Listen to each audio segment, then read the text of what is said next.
Hi, everybody. This is Dan Stolbarger. Welcome to this week's Middle East update. It's the week of August 14th. And let me say right up front, you may hear some coughing either from me or from my buddy Jack next to me. We both have pretty bad colds. But we want to get through this big week in the Middle East. And so we usually start with our news bites. We're going to talk about Lebanon. We're going to talk about Gaza. We're going to talk about the Palestinian Authority. But let's start with Lebanon. It's interesting that Lebanese bloggers are going viral, slamming Hezbollah, asking a simple question because Nasrallah always says how bad Israel is. And the simple question that got over 715,000 responses was simply this: what has Israel done against us that's worse than what you've done? Wow. 715,000 responses. I know this is sort of a stay tuned, let's look to the horizon. I know that it's going to be not received well, but my gut tells me Israel's going to head to another round of elections in the not too distant future. I don't see this union between blue and white, who's drastically losing seats, and Benny Gantz and Netanyahu or whatever lasting much longer. We'll have to wait and see, but I don't give it much hope. And then I found this interesting. For the first time, Facebook and Instagram will explicitly ban conspiracy theories about Jewish people controlling the world. As part of an update to its current policies, Facebook has been harshly criticized for its hate speech policy after cases of Holocaust denial and anti-Semitism were allowed to remain on the site. So kudos to those that's kind of a grassroots movement that has voiced their opinion to Facebook and Instagram, and apparently it's worked. We'll have to wait and see on that. Now, some more details.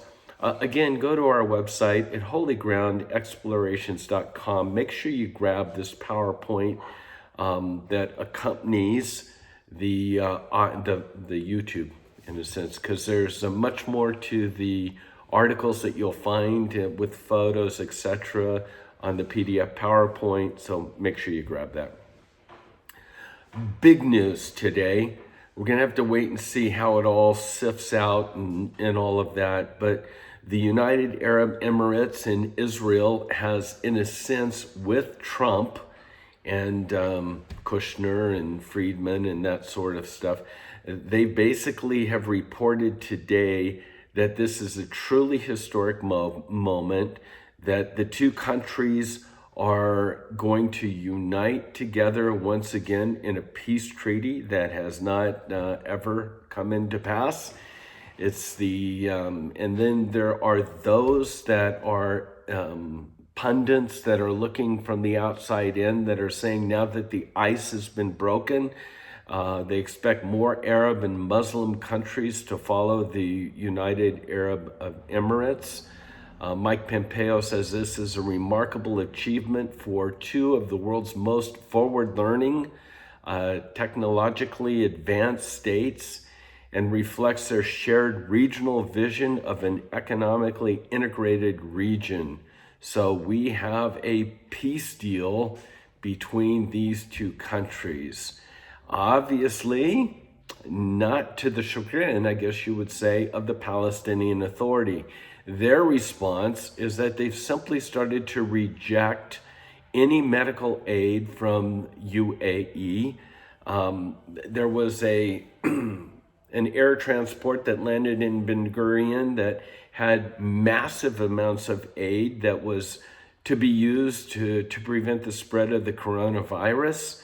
The Palestinians, this is in the article that I read, their words say the Palestinians have scored another own goal in demonstrating the depth of their ingratitude towards those who wish to assist their people.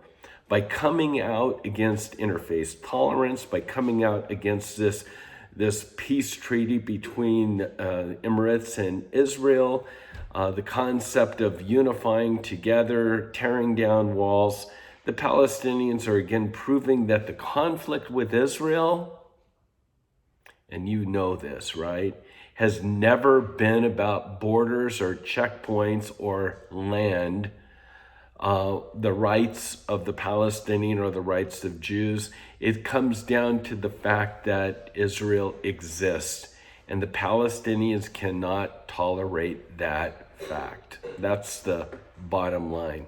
Now, what's going on in Gaza today? Very serious. Israel's hit Gaza a few times over the past few days. Why?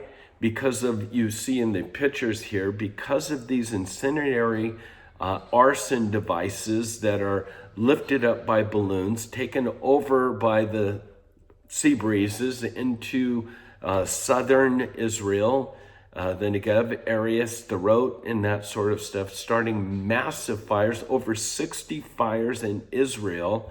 And again, and Netanyahu says enough's enough, and there's been these rash of strikes against the Hamas targets in Gaza. Egypt's come on the scene to demand that Hamas and other Palestinian groups stop sending these balloon attacks onto Israel. Their warning, and this is the warning, is that this could lead to an all-out military confrontation in the Gaza Strip. Again, seeing those pictures and realizing, having been in Sderot, you realize just how close this whole area, farmland, is to Gaza. And I've been to Gaza as well, so I know what those sea breezes are like. And just to launch a simple balloon, it's inevitable it's going to cross over into Israel. So they're taking advantage of that and causing monumental damage as far as fires go. So enough's enough. On the news front, we also have the vaccine of the coronavirus.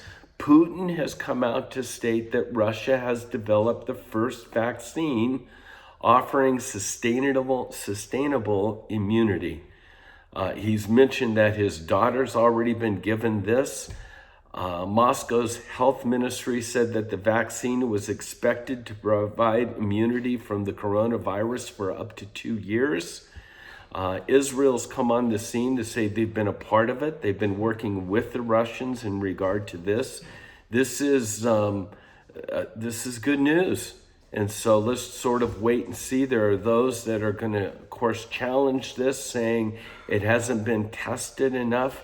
But bottom line is that we are making progress towards a vaccine. Kind of a couple more things before the end of this. I call this the blame game. This is going to deal with Beirut. We know of the catastrophe that took place there. And it comes as no surprise because, as with past catastrophes befalling the Arab world or even the world in general, not much time has to pass before the official PA Daily will accuse Israel of being behind the explosion, or they are the cause. Blame the Jews. Ignoring the fact that Lebanon has already announced that it was improperly stored. They say it's ammonia nitrate. There's a longer article here that I won't get to. Please read it. It's entitled The Beirut Explosion. It talks about the different plumes of smoke, in a sense, making the the denial of it being caused by ammonia nitrate. So I'll leave that with you. But again, the Palestinians are blaming the Jews. No big surprise there. Because the bottom line is simply this. there's no room for the Jewish nation in the concept or in the minds of most Arabs. So it's easy to point the finger, whereas it's obvious that Hezbollah's to blame the Jews. It's a lot easier. And then the French are getting involved, as you know, before the independence of Lebanon, the French mandate, they controlled Lebanon. And so they're concerned about taking place. And Netanyahu has been in phone conversations with French President Macron. And here's his bottom line. Netanyahu warns that if Hezbollah they're going to be sorely mistaken if it thinks that they can solve the crisis in Lebanon by creating a crisis with Israel. Everybody knows, first cough. Everybody knows that Hezbollah's missiles and other weapons, they're gonna have to be removed because they keep them in populated areas in Lebanon. And that's what happened in the port. So again, bottom line is that if these weapons of destruction aren't removed, it's inevitable that these sort of things are going to take place and there's going to be massive casualties. But behind the scenes, make no mistake, 95% of all the threats against Israel originate from one country and one country alone.